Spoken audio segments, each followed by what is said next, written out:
Blinky Bill, get that paper right now on Baze Radio at CODKE. Exactly 12 minutes past 2 p.m. And if you're tuning in right now, welcome to Baze Radio at CODKE. A quick one, you can find us as well on My Safaricom app. Connect with us across all social media platforms on Instagram, pale X platform, na TikTok is Baze_radio. As well, pale kwenye Facebook, it's Baze Radio. Najua Ana na smile, yeye ni mtu wa Facebook. And then pale kwenye YouTube channel, you can connect with us, watch our amazing YouTube interviews on Baze Radio. Make sure at least to make a notification button on, tell a friend to tell a friend. Now, tomorrow will be a special day.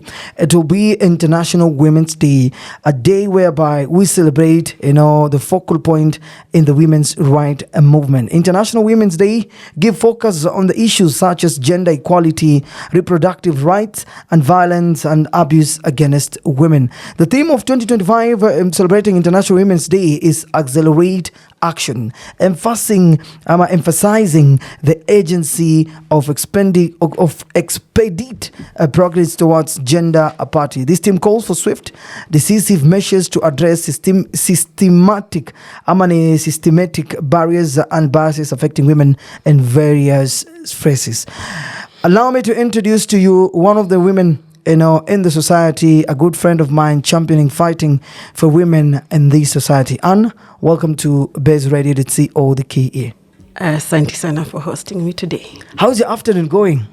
Naijua Kanairo tunakimbizana nayo. Hii jua ni ya wapi? Hii jua ni ya mvua ama ni ya manjaa?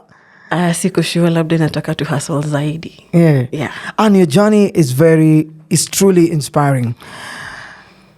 Can you briefly tell us a bit about yourself, your personal story, and how you end up being an advocate for women in the society?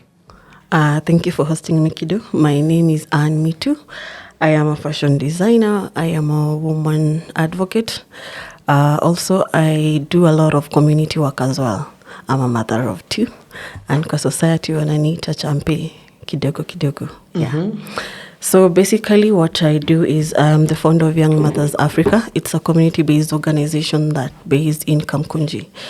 So far we've been working with girls and young girls, especially nikisema girls naongelea school dropout, in the urban settlement of Kamkunji, that is Kiambio, Motherland, Kinyago, all that area. Apart from that, I also have young mothers who are between the age of 14 all the way to 24. Who we are empowering on matters concerning community health, menstrual hygiene, life skill, and how to empower them. Basically, we're just trying to give them another opportunity to believe in themselves again. Yeah. Wow. That's so amazing to hear from you. Now, your story is totally touching and it's totally different.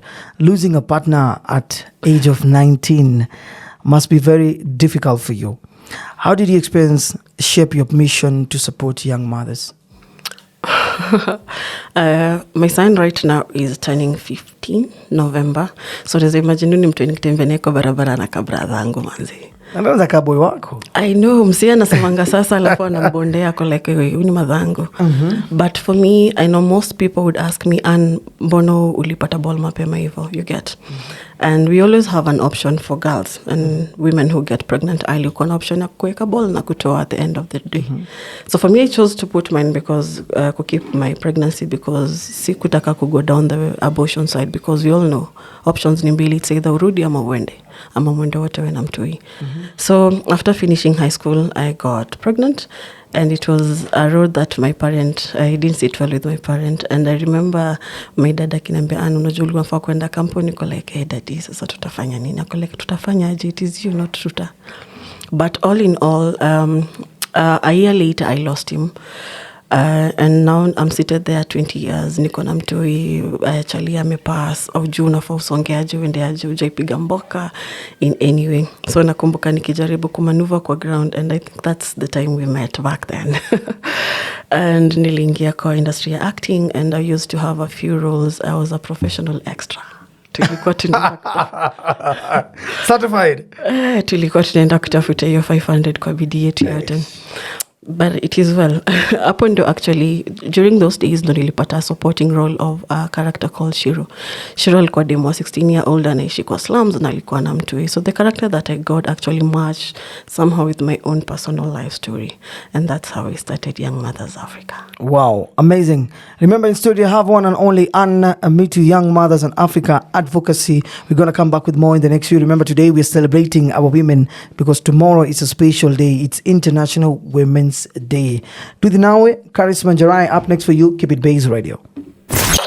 My Lady, Rayvani featuring Ricardo Banks and Lexley earlier on Baze Radio at CEO the KE. But if you're tuning in right now, we are celebrating International Women's Day, and this year theme is more on us focusing on supporting our women economically, socially, culturally. Na niko ndani ya studio because we want to accelerate the action. We want to call to action. We want to emphasize on the urgency of expedite progress towards gender parity. I remember while I was in high school, nilikuanga member wa gender equality. Na this year themes call for swift, decisive measures to address systematic barriers and biases affecting women in various spaces. And welcome back to Baze Radio. Let's see the If you're wondering, Anne is a champion advocating for women empowerment in the society. Now, Anne, let's talk about your journey now. Forming the women empowerment. Starting an organization fighting for the women. So I realized that in every 5 girls that are in the community, utafind kuna mademu watatu amongst them mwenye akona ball already ama akona mtui. So for me, starting it was just more of a personal kind of thing to empower my friends that are surrounding me. But as niliendelea nika realize it's something that it is actually affecting the whole community at large pale nilikuwa na stay. So for me, I went to the facility, niko like, say if dema kikama hapa nataka family planning itakuwaje? Iko like, come in kwanza. So for the nurse that I met, alikuwa ananipeleka through the journeys and the steps, and I was like, am I able to come in and volunteer and see how this can work within empowering the girls? Nika realized that the moment we started doing now the mobilization of girls to come in for the mentorship, they came more than 50 girls. Niko like, ala, kumbe si Ann peke yake. So this is something that is actually happening on the ground. And I remember a girl called Naomi. This is a girl that I met at the facility, and she was 16-year-old coming in for the very first antenatal and postnatal care. And then akijaribu kuchange mtoi diaper and all that, wamama walikuwa like, wasichana wa siku hizi wanapata mimba sana. So the stigma is there. So nika realize, hapana, let me just go and help her. So I was like, hey, mambo naweza kusaidia kuchange mtoi diaper and all that. Only to realize that alipata bola kiosha go, and then buda mtoi akahepa. So madhaki akammarry off to an elderly man mwenye alikuwa anastay Nairobi, alikuwa anaendesha matrela. Ikakuwa ni agenda na mzai atakuwa na kusaidia kukulipia food na kukuprovide ya needs za mtoi wako. And ni mdimu wa 16, this is still a child. Hata kama kuna mtoi, this is a child having a child, and now she has to go through all of this thing. So I reached out to the area community health volunteers, and then we were like, nah, pana, this girl, we need to take her back home and see on how we can be able to support her. So that was our very first case, and then I was like, Allah, this is something that we can actually start doing. So far we've been doing 8. We've been having girls from the different areas up within Isili, and I've realized that in historia tuongeleangi sana. And when you do our mentorship classes, lately we've been having something that we call Uji Friday, where we're using it as a way of getting watu wa young mothers wanakujanga alafu wana kitu kufanya. So hapo nje tunawapatia place of where they can be kids, and then unapata watu wengine ni wa mademu wa night shift, the girls that go out at night. And when the kids come in, we cook uji for them. Tunawapatia coloring equipment, so wanaanza color and all of that. That's a way of finding the girls to open up and start sharing their stories. So tunajaribu create the low self-esteem that they had in Arudi back to normal. And basically we have 2 type of girls. Tuko na mademu when you drop out of school, and the young mothers. So we have 2 different kind of girls that we're empowering right now. All right. Yeah. In the next few, we're gonna hear from you a successful story from the young mothers. But I just want to inform our listeners. Historically, women and girls have not been treated as equal as men and boys across the world in many countries. Women up to now, they're still facing discrimination because of their gender, and it's so sad. Up next for you, I'm going to do her thing though, Fenaki, to keep it Baze Radio.co. Disco Kodong Klang exclusive on Baze Radio.co. If you're tuning in right now, welcome to Baze Radio.co. I'm in studio with a young mother African advocacy champion Ann. Na kama we ni dada ama mwanamke ambaye una feel umekuwa discouraged kwenye society, so why panic, because we have Ann in studio with some encouraging message as we celebrate International Women's Day. Now Ann, can you share with us a successful story from your Young Mothers Africa? For Young Mothers Africa, one of the greatest success story is having a girl who used to be a drunk, ako kwa dump site, ana hope, ame lose hope na life, and then us coming in with a program of empowerment. Udema na kami in akiwa maji mbaya. But within 2 weeks or 3 weeks of coming in for the program, Dema ameanza kubadilika, ameanza kurealize she still has a purpose in life. And currently anapika chakula, of course uko kwa slums anauza. Plate 50 bob. At the end of the day ni doing inarudi yenye inaweza msaidia hapa na pale. Akona watu wawili, but at the end of the day anakama akiwa msafi. Uni ndio alikuwa anakuja akiwa amechapa mbaya sana. She's able to smile, she's able to sit in rooms comfortable, not looking at how people wanamjudge. And for us, I think it's the many girls that we have empowered in terms of kumfunza. Mi Kenya na do mi na shona, mi ni fundi. Vitenge zinatengeneza mini masterpiece wa kutengeneza craft zenye ni amazing. Niko na like a kimono that I have, and for me what I'm doing is passing it down to the next girls that we're empowering. Namfunza how to craft Ankara decos zenye zinawekwa kwa nyumba, tunamfunza kutengeneza earrings, tunamfunza yani anaweza tafutaje do na what the little she has, because most of them are not girls wenye wamemaliza shule. Some of them are drop out of school, but at the end of the day tunamwonyesha niaje you can use what you have, the smallest what you have, to create something out of yourself. So this is a way of empowering them, this is a way of giving them another chance. And currently we are launching our new safe space. We used to meet kwa rooftop, tukuna meet kwa public spaces, ilikuwa ngumu ku sometimes kuna have session and then chali atakam chali ya dem moja hapo unafanya na madem zetu nini. I don't know if it's the fear of empowering these girls ama wana feel watakuwa wanajirealize what are make informed decisions, you know. So right now we have a space yenye tume have. It's a place where these girls can come in and take a shower. This is a place manze madem walingia hapo na nikuona tu shower. It's something wenye na amaze because uko wana share public shower and toilet. So we are launching it next month. Make sure we invite. Definitely, because we are hoping to having now the session continuously without interruption. We are hoping to have more girls, different cohorts coming in. Our very first cohort inaanza next week, and then also in any space yenye watu under 13 watakuwa na come in. Tunaangalia dance therapy, wanakam wana dance wanakuwa watoi. Mademu wanakam tunaangalia nini yako poa, kama ni pedicure tunaanza kutrain hapo, mademu wanaanza kupaka wenzao. Tuna have wase wanakamini wanapay, wakilipe hiyo cost ya madem kuwapaka pedicure, tumepata do ya kulipe hiyo place at the end of the day. So it's something that we are doing not alone. Also we are calling in for partners wenye wanaweza support kenye tunadu. And musema ukempower dem moja anarudia naenda na empower wengine. It's not ya Ann peke yangu. I'm looking back at a girl that I met mwenye alikuwa 16 na alikuwa anaenda kujithrow kwa roe hapo motherland kwa sababu amekata tamaa na hope. But as kukuja ndani kwa class ako like, Ann, you don't know how much these classes have been empowering us.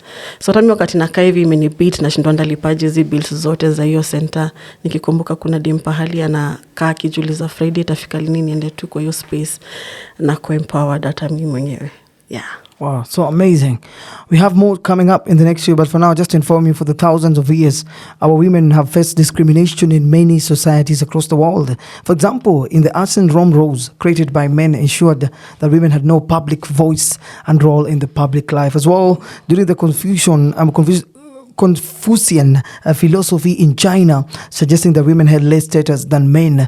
Within the 3rd century, writer Fusan, musing a new famous poem, How sad it is to be a woman, nothing on earth is held on cheap. Imagine, with the 19th century, this afternoon we're still talking about inequality between genders Come on, guys. We have to protect our women. We have to fight for our women rights. It's International Women Day. Coming back with more in the next few. But for now, I've got Summer B Azawi featuring Conscience in the next few. It's B and I'm featuring DJ Edu. 2 is exclusive on Baze Radio at CO, the KE. International Women's Day is happening, going down tomorrow, Saturday 8th. But today we're celebrating exclusive, with Anne, young mother champion in studio. Now, Anne, what does this year International Women Day theme Inspire Inclusion mean to you, and why is it important? How can individuals, organizations actively promote inclusion for women in different spaces? For me, I feel like it's a way of you see, for the girls and the women that have been set aside for so long, but they have the zeal of learning, the zeal of knowing what to do, the other things, for example, in terms of photography and media world. So I think the best way we can call it forward is empowering these women, give them an opportunity for them to give them a safe space where they're able to think on their own, give them a chance to just grow whatever they have inside them, because sometimes they may not good at academics, like in terms of upcycling. These are women that are able to create and craft things from a waste to become something that is able to be sellable. So if you look at the data and the statistics, you can find that we have an average of 50,000 women and girls in terms of pregnancy and teenage pregnancy. So if we give these women a chance, these are not just numbers, these are lives, these are people, these are humans that we're able to inspire and give them another opportunity. Why the world is calling for us to accelerate what they have inside them.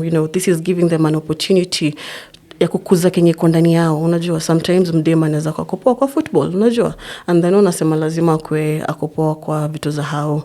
We have a football team in Isili Kiambio slums, na ni madem wana champion for it. So if we support them, they're able to go an extra mile. If we support them in a manner, you're giving them another opportunity to believe in themselves. So we are calling at men at large, women at large, to empower the girls and the women that are surrounding them. Yeah. Of course, we've made progress with time. I believe there's still more need to be improved. I don't know if you can share with us maybe what need to be improved, your personal insights and experience.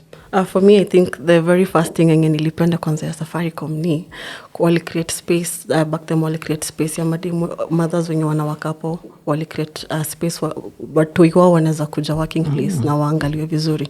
I think that's a way of giving them an opportunity to spearhead whatever they have inside them. That's a great way of encouraging women in the workspace and the corporate world. I think another thing would be global opportunities zenye zinakujanga for the girls.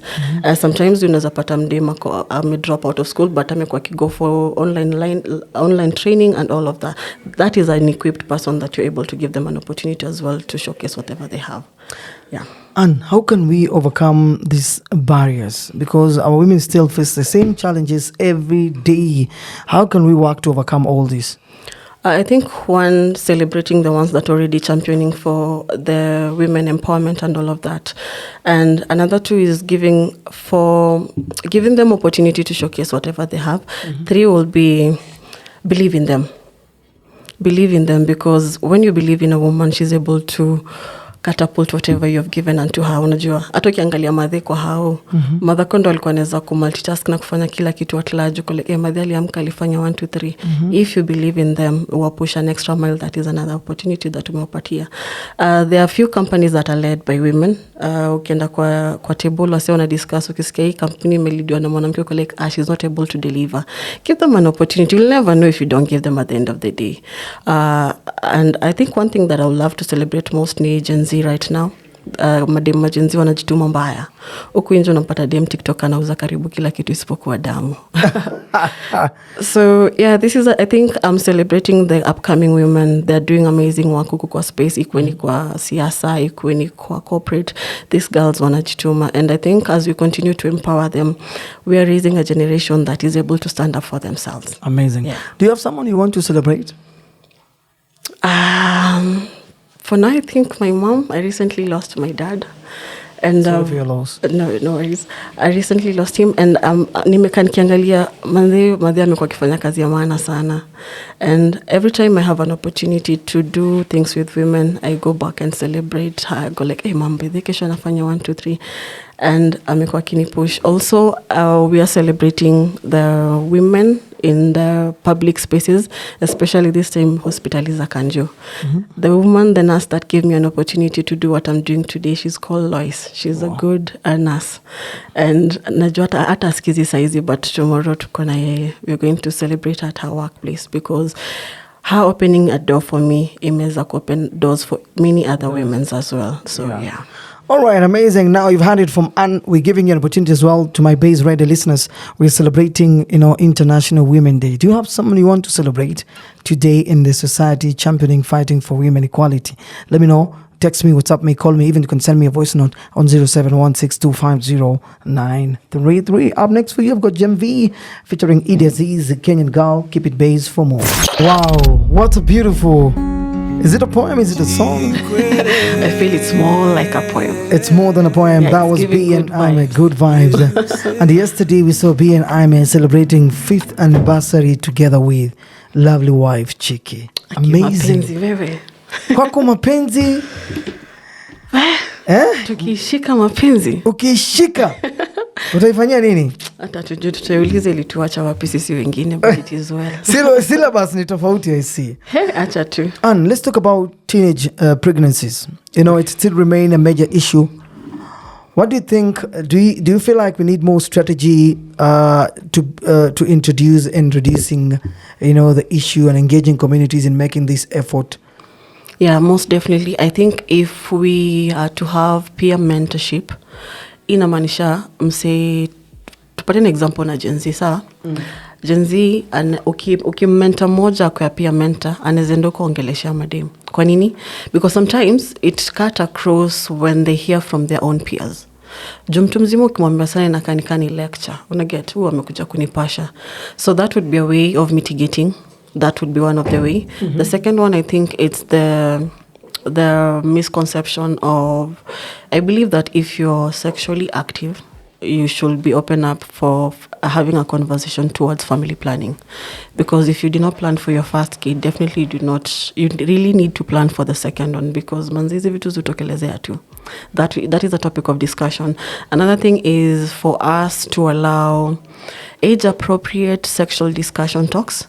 Inamaanisha kama mtu yako 14, you give them talks that are within their age limit, because hakuna hamu ya kumuongelesha kuhusu sexual reproductive health.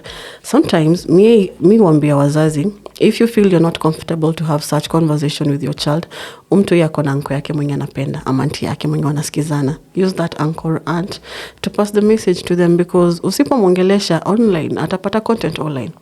And then, if you talk to them, it's easy for you to create boundaries for them. But akienda kujidiscover online, say whatever imeko huko ni atasonga nayo. That will be also a way of mitigating it. Another thing, I think, in terms of teenage pregnancy, poverty is something that is up for task. Tuseme, udemana experience periods every single month, sindio?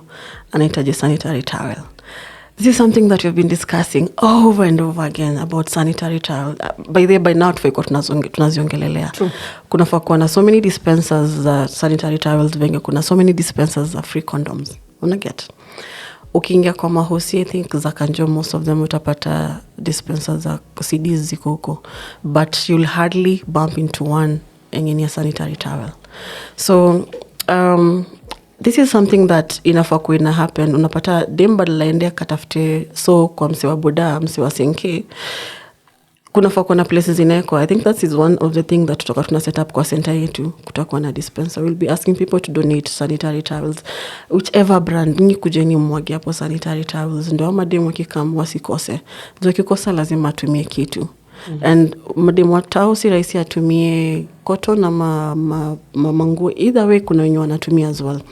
And chalia akienda kufuata juu, so lazima udem atafuata ilipie. Na we all know what ilipia aje. And mostly upate dem naive mwenye hajui what to do with it. Yeah. So It's this so is sad. a way of mitigating as well. It's so sad. We have to champion for that, not only in our entire local areas, across the society, across the nation, because we need to have to see our students receiving, free sanitary towels in school, in churches, in hospital, pale mtaani, everywhere, anytime they can access to it. Exactly. If iko ni like a hidden commodity, unapata one pad inakuwa around 60 bob. But again, hiyo 60 saa zingine inakuwa ngumu kupata juu. Unapata kama huyu mtu madhaki ameenda kutafuta hustle huko Isilia juu, anafulia warkaka na atamfulia na so 2 so 3. Akikam home do anafaa save ya food, anafaa save ya kulipa rent, and then kuna huyu mtu anakufuata na kumwambia mama mnanyesha. Sasa utafanya nini? And you know there are some parents wenye wanafukuza ngati wao waende wakajitafutie pesa ya pads. Na hivyo ndio mtu anaenda kuingia huko kwenda kujianika. So sometimes watu kiona dema kona ball usianze kumrushia maneno, usimjudge. Because some of them can walipitia and hata waweze keep your pregnancy. It's a whole kind another of story. Another conversation. Yes. I've got Superwoman Fina featuring Otile Brown up next to you as well. We want to celebrate and being nominated and being mentioned, being named. It's an honor to have you. 120 under 40 by the Gates Foundation. It's a huge honor. We're going to discuss about that in the next few. But for now, it's Superwoman Fina and Otile Brown up next.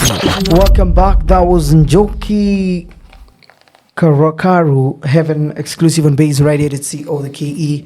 We are live in the second hour. If you're tuning in right now, my good name is Silva Kido. This is called Block with Silva Kido. And today in Daniel Baze Radio, you got an amazing lady being nominated and being named among the 120 under 40 by the Gates Foundation. And how is the feeling to be named first of all?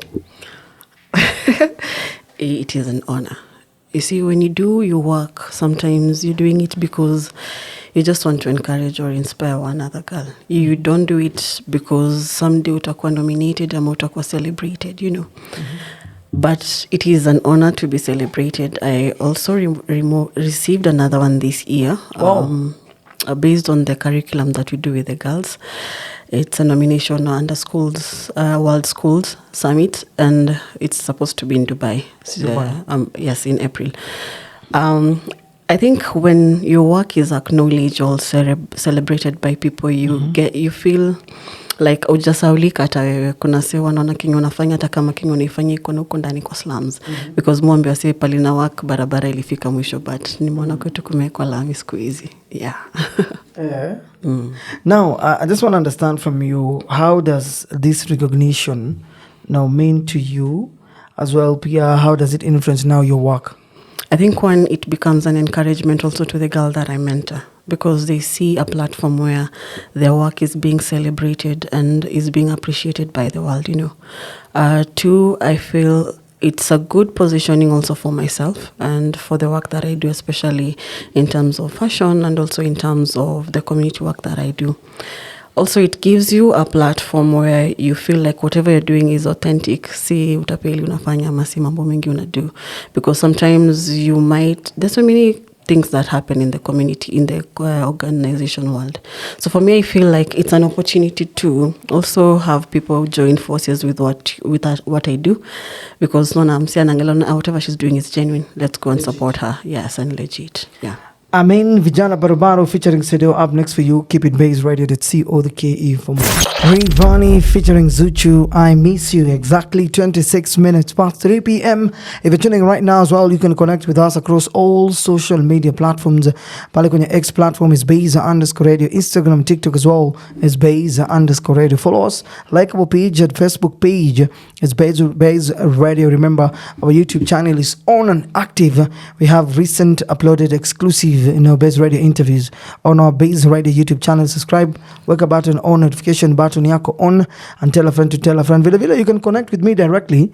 You can call me, WhatsApp me, text me, send me a voice note on 0716250933. In studio with Ann, champion advocacy for women rights.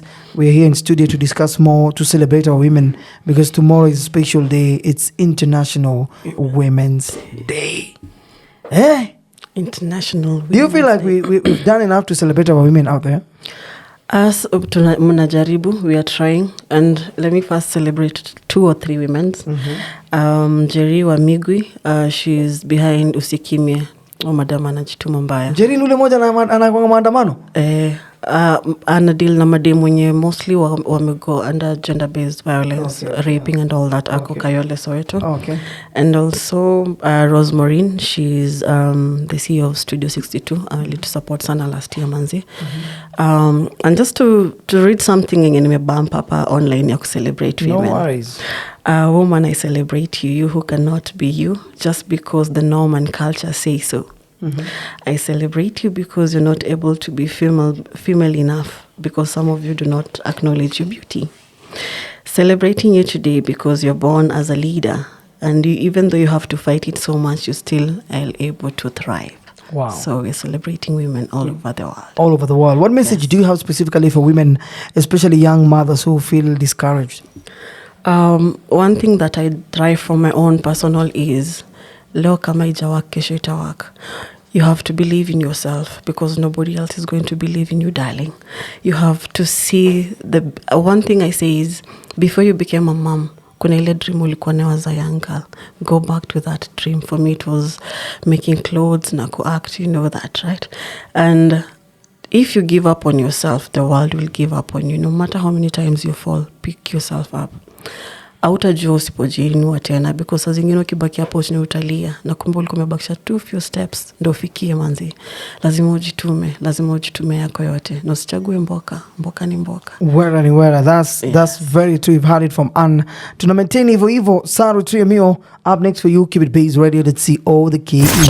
Yes, oneshe jinsi unavyonipa. It's Monica Wanlege Zeman exclusive on Baze Radio. Let's see all the KE. 34 minutes past 3 p.m. Just to inform you, breaking news is that Right Honorable Raila Amolo Odinga and His Excellency William Samoei Ruto, they've signed an MOU. Earlier on today. Na sijui MOU is all about what, because kuna watu wanajiuliza, is it the formation of a political coalition between UDA and ODM? Because you know very well, recently tulikuwa tunaona Raila Amolo Odinga akipiga tu akiongea na watu. Now some of the MOU points that have been signed by President William Samoei Ruto and Raila Amolo Odinga today. One is the full implementation of NADCO report. Second, inclusivity in all public life. Number 3, protecting and strengthening devolution. Number 4, promoting and protecting the livelihoods of young people. Hapo kwa young people hapo kuna shida. Kuna leadership and integrity, right to peaceful assembly and protest. Hizi ni vitu za kawaida. National debt. Story ya jaba according to Anne. Fights against corruption. Hii tunasema ni historia. Kusema na kukosa kutenda. Stop wastage of public resources and promote government efficiency. And lastly, protecting the sovereignty of the people and the rule of the law and the constitutionalism. Hey, and what's your take on this? I think most of the time wanatuambianga vitu mingi. In terms of action, they hardly deliver. So I think hapa you can tell ni kila mtu ameamua kwenda pande yake, but it is well. Tutapambana na hali yetu. Guys, what do you think about the new MOU signed by Raila Amolo Odinga and His Excellency William Samoei Ruto? Kuna watu ambao wanasema kama Ana amesema hapo kuna story ya jaba fulani hapo ameiona. Yani ni sisi tunabebwa mafala. I don't know, unajua ukiangalia watu wengi wamekuwa kidnapiwa Kisonga, wamekuwa wengi sana. So I don't know how niliona venye akupasu huko juu. Kwa wase walikuwa wanasema tarudi kwa ground at least anze kutusaidia ku advocate for such things. But mambo ni different kwa ground. All right. We're going to wind up conversation with Annie the next year. But for now, I've got Diana Codes featuring AJ. We're setting it straight. It's Kidogo by Pascole. 46 minutes past 3 p.m. Less than 10 minutes to wind up this our amazing conversation with Anne. Now, Anne, you know you have your own brand. Yeah. Mitu Afro Wear. Yes. And craft. Yes. It's more than a style. But it's always, there to empower women. Let's talk about your brand. Mitu Afro Wear. Mitu is derived from my father's name, Mitu. We deal with a lot of African kind of design. So I'm a designer myself. Rani kiwangalia hivi naweza kuambia kidogo jezo bepiga nini unafobalisha hivi. It is well. So for me, I thrive in stuff like bubu, kaftan, kimonos, And anything African. Yeah. Anything African. Okay, machali kwa room. So anything African, pia mashati za machali, by the way. And then what I do is every outfit we make, or most of the outfits that we make, 20% goes back to the girls. Because I am whatever we make, unapata 20% inaenda kwa ile space yenye tuko nao saizi ya kuwalipia, kuwasaidia kubuy the pampers, sanitary towels. So everyone who buys from us is actually giving back to the girls, not only Mitu Afrowear. So ukiwa na karorashio kako hapo, unaweza niangalia kando, we sit down with you, I take you through the themes, color, what you feel like will be your preference, and then tutakat down nayo mpaka hiyo jani ya mwisho. Usivae tu nguo jumone kitrend, angalia kama body yako inakubaliana na whatever outfit unaweza mekiwa.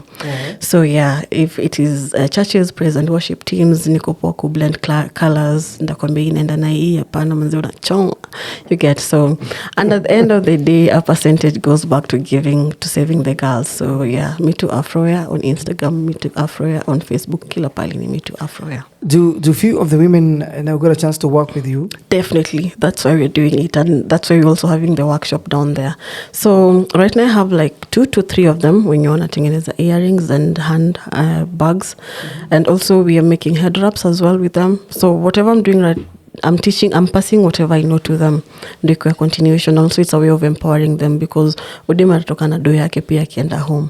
Ni kuangalia nini uko poa nayo. So nikiangalia nikikupatia nikwambia tengeneza earrings ama utengeneze bags. Whatever ngeno umetengeneza vizuri ndajua hapo ndo ndaendelea kukomenta nayo. And nikikwambia kalia mashini tu unaweza shona nini. So whatever you make ndo ndasonga nayo. How do you balance?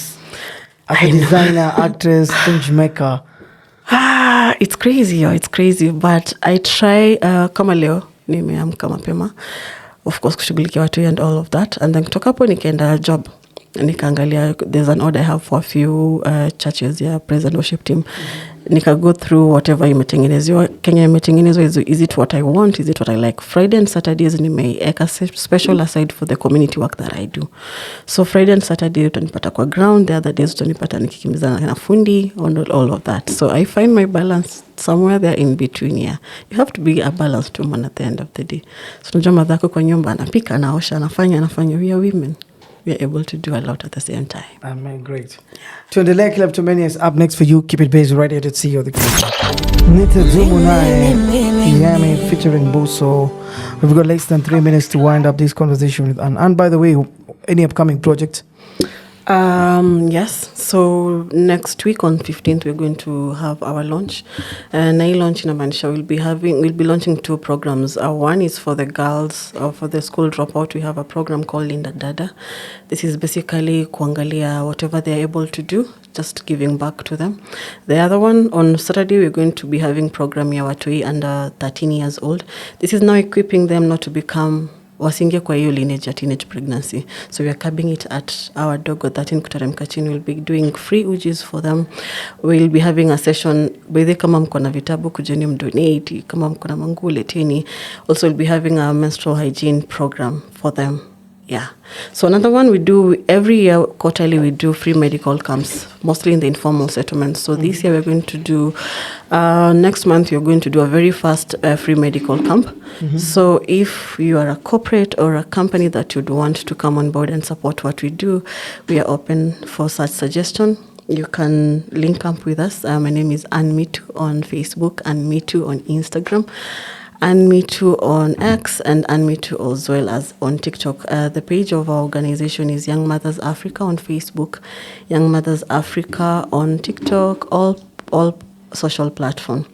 And if there is a need of you reaching out personally, maybe I can share my number. That is 0792756757. So zingine tunasemanga, it takes a community to raise a child. So be part of Tribe and Mitu. Join hands. Pad moja ni 60 bob. Come na pack 5. Kuja tana moja kama ni sawa. We're also looking for volunteers to come and help us with the teaching and the classes with the girls as well as with the kids. So kama uko na crayons, kama uko na colors, zilete. Kama uko na papers zenye watu wanaweza fanya, if you have a BT, kufanya dance therapy, kindly feel free to drop them at our place. So Aminisili Section 3, that's where the center will be. All right. Thank you so much. I've played. I'll bring something. Okay. On my capacity, I don't want to disclose. Okay. Yeah, for the women and the girls in the society. Thanks for your time. God bless you. Wishing you all the best. We'll link up soon. And to my Baze Radio family, let's link up in the next show. But for now, good Kanye. Up next for you. Keep it Baze Radio. .co.